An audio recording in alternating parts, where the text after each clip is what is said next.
What is up, everybody? It is Monday, January 25th, 2016. This is Radio Tokyo, and I'm Jonathan. A little better or worse than I possibly was. I don't know if you can tell, but I'm still kind of sick. I don't talk about it a lot, but I have a lot of breathing problems. I've had them since I was a kid. I grew up being asthmatic, and now it's turned into just almost this year-round bullshit. Um, Technically, well, actually, pretty much, if I get sick, I tend to stay sick. So I had a little bit of a sinus infection and stuff uh, about a week and a half or so ago. I spent most of the last week in bed, and that's why we didn't have any shows last week. I'm so fucking sorry about that because Nick and I really wanted to talk about uh, the Suicide Squad trailer, and we had invited uh, at least two people to be on as guests, and it just didn't happen because I was just not fucking able to get up and do anything. Um, so don't think, the show was entirely over with. We've abandoned you. We've forgotten about you. We haven't. Um, no, we're still here. I promise. Don't freak out. But yeah, we're gonna try and get back to doing shows regularly. Hopefully this week. I don't, like I said, I don't know if you, like I said,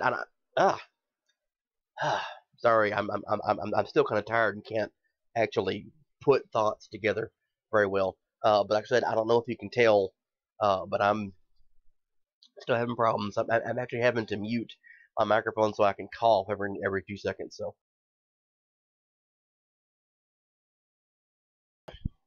So yeah, if you hear long awkward pauses, that's what it is. Anyway, there was some very sad news today. Well, before I get into what I want to talk about, the obvious thing, X-Files, which was, I'll get into that in a second. Anyway, I want to talk just a moment about Henry Worsley. If you do not know who he is, he's worth looking up.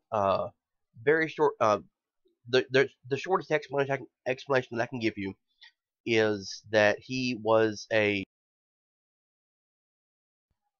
former British military officer and the descendant of a ship captain who 100 years ago was captaining of a ship that was going to explore the Antarctic. Of course, the ship was frozen for 10 months and finally sank. No one on the ship died, by the way. No one died. Mr. Worsley wanted to recreate the trip of his hero, Ernest Shackleton, who was the man who led the expedition. And Colonel Worsley decided to cross the Antarctic alone. He has been there since November, and I am super, super sad to say that Mr. Worsley did not survive his trip. He radioed for help, I believe, yesterday or this morning, and they thought initially that it was just dehydration and exhaustion. But once he arrived at a hospital in Chile, there was a little more that was found. Apparently, he had an infection at one time, and he had severe peritonitis, and he essentially went into full organ shutdown. I mean, there was no way to help him. But his final message that he sent back, because it sounds strange. Some people, I guess, to me even, it sounds strange to think about this. But for some reason, we think someone that's in the Antarctic, well, it's just going to take a long time to get a message. But no, the reason it's strange to think like that is because most of the time we think of someone who's, crossing the Antarctic, we think about it, in these tall wooden ships, and they're having to use sled dogs and everything, we don't think about it being in 2016. It's just still one of those uncommon things. But he did send out a final message via the internet, and I want to play it so all of you can hear it, because I just want you to hear, not only do I want you to hear what this man has to say, but it's important to hear what he said. This man died 30 miles short of his goal, which I don't think I discussed it. But his goal was to cross Antarctica on foot without assistance. He brought enough food for, I think, 80 days or so, and his plan was to cross it in 70 to 75 days on foot without any assistance at all. Now, he's not the first person to have done this, but he would have been the first person to do it without anything like a kite or whatever to help him pull. He did this all on his own, and he was 30 miles short of his goal. So these are his final words. So just, listen to him and understand, you know, this man's gone. But he did but he died doing what he wanted to do. So here you go.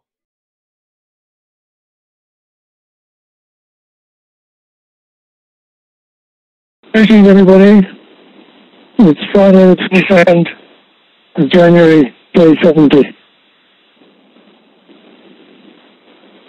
When my hero, Thomas Shackleton, did 97 miles in the South Pole on the morning of January the 9th, 1909, he said he'd shot his bolt. Well, today, I have to inform you of some sadness that I too have shot my bolt. My journey is at an end.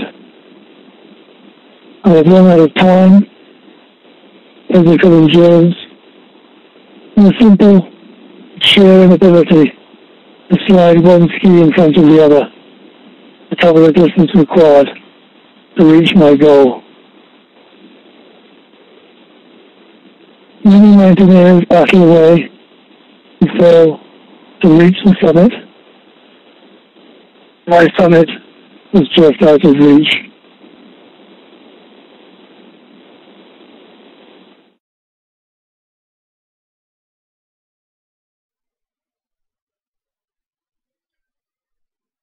Kind of heartbreaking to hear it, I know. But yeah. He's 55 years old and leaves behind a wife and 2 kids. The reason he was doing this whole overland expedition over Antarctica was actually to raise money for soldiers. And his goal was to reach, I think, something like 100,000 pounds. And he exceeded that before he even got really far underway in his mission. But yeah, anyway, it breaks my heart to hear those words. I'm sorry. Anyway, I want to move on to something that's a little more, a little more upbeat. I did promise I would talk about X-Files. So if you haven't seen it yet, please be aware there's going to be a few spoilers here. Sorry about that. Yeah. Last night was the premiere of the, I guess, final end cap to X-Files. I mean, they've had a lot of episodes and movies and everything, and books and whatnot. But this was the start of the final episodes, I guess. And from what I'm gathering, is going to happen. All the stories, well, not stories. How should I put this? All of the threads that were there in the past are finally going to be pulled together. The whole, just to keep using this analogy, the whole tapestry that is woven in the story is going to be finished. Okay, it's interesting. It's definitely worth watching if you're an X-Files fan. If you are not, you might want to watch X-Files before you watch this. But it's really good. It's really good. It's a little strange watching it though. Mostly because X-Files ended, just after the events of 9/11. So we don't really see what happened with Mulder and Scully around then. But we do see in this them in a post 9/11 world. We see how things are treated after 9/11, and as anyone who was around then can tell you, yeah, sure, a lot of things changed because of those events that day. It literally changed the way the United States functions. So that's what we have going on with this post 9/11 world of the X Files. It's beautiful. It's amazing. Only 6 episodes, which means if they show it every day, which I believe is the intent, to show it every day, then it will be gone this week.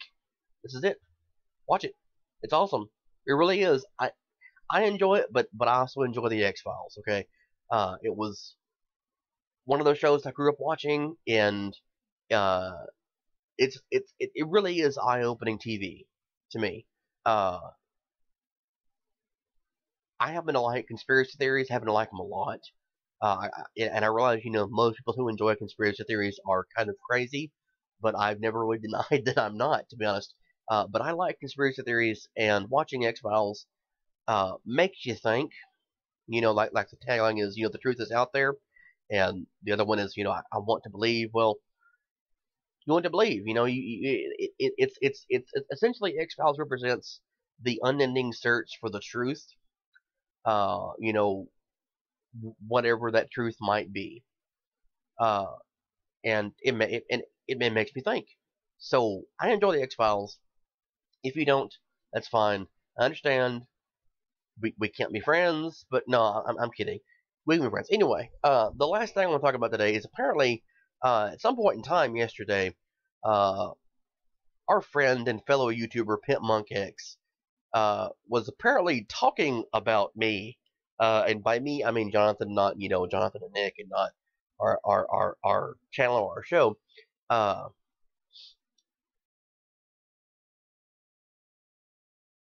Sorry about that.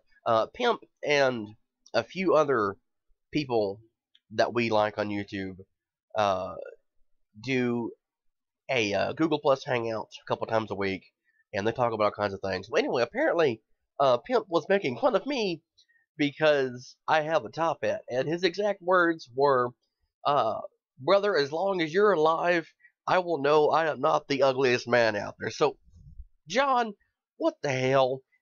I gotta ask you, I really have to ask you, because this is your favorite thing to say, man. Why do you have to attack me for how I look? Why can't you attack me for what I say? Oh, sorry, sorry about that. No, really, it's fine. I actually appreciated the compliment. Uh, Even though most people would have gotten offended, I certainly appreciate the shout out. Thank you very much, Pimp, for the support. Even though no one might view it being supportive, I damn sure do. I have gotten to be on one of the hangouts before. It was fun. It was a lot of fun. It was on actually it was on Shayra's, but it was around New Year's. Actually, it was New Year's Eve. In fact, it was New Year's Eve. Um, it was fun. I had a lot of fun. Y'all are certainly welcome on our show anytime you want to. Just because I know you're open to letting me and anyone else come hang out with y'all. Certainly appreciate it. Very much appreciate the support. Thank you for the shout out. Thank you for listening to us and watching us, and being responsive, and letting us know what you think. And also, by the way, I look damn good in my top hat, John. Just so you know, I look very, very good in it. Actually, I should probably say pimp, but that would be uh, ungentlemanly. So I'm gonna go put my top hat on, and I'm gonna go rest up. I'll talk to all of you later. Have a good day. Please remember to like this video, comment, share, subscribe it, and also when you get a chance, subscribe to PimpmunkX, subscribe to Shayra, subscribe to Sketchy White Dude, subscribe to Halcyon, everyone else who's on those hangouts, and listen to what they say. They're wonderful people. They're funny people. They're awesome. give them a shout out, give them a like, listen, everything. Have a good day, everybody. Talk to you soon. Bye bye.